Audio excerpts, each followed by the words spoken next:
భద్రాద్రి కొత్తగూడెం జిల్లాలో మరోసారి గులాబీ నేతల గెలుపు ఖాయమంటూ ఎమ్మెల్సీ కవిత జోష్యం పలికారు. భద్రాచలం పర్యటనలో భాగంగా హరిత హోటల్లో ఏర్పాటు చేసిన సమావేశంలో ఆమె పాల్గొన్నారు. ఈ సందర్భంగా పలువురు నేతలు, కార్యకర్తలు సమస్యలను ఆమె దృష్టికి తీసుకొచ్చారు.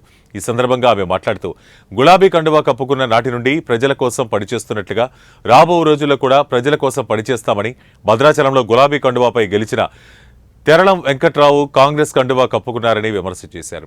కలిసికట్టుగా పనిచేద్దామని, ప్రజలకు మంచి పాలన అందించేందుకు గులాబీ పార్టీ ఎప్పుడూ పనిచేస్తుందని హామీ ఇచ్చారు.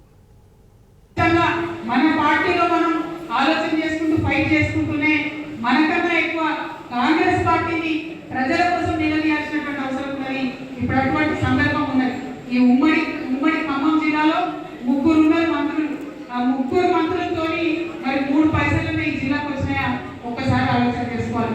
ఒక కొత్త రోడ్ వచ్చిందా, ఒక కొత్త ప్రాజెక్ట్ వచ్చిందా, ఏం చేస్తున్నారు? అదేవిధంగా ఇప్పటి వరకు హాస్పిటల్ బాగుండే, ఇవాళ హాస్పిటల్ పరిస్థితి ఎట్లుంది ఒక్కసారి ఆలోచించాలి. ఇదివరకు హాస్టల్ బాగుండే, ఇప్పుడు హాస్టల్ పరిస్థితి ఎట్లుంది ఒక్కసారి ఆలోచన చేసుకోవాలి.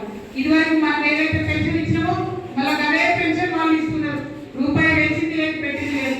కొత్త పథకం ఇస్తామన్నారు, రైతు భరోసా ఆత్మీయ కూలీ పథకం ఇస్తామని చెప్పింది.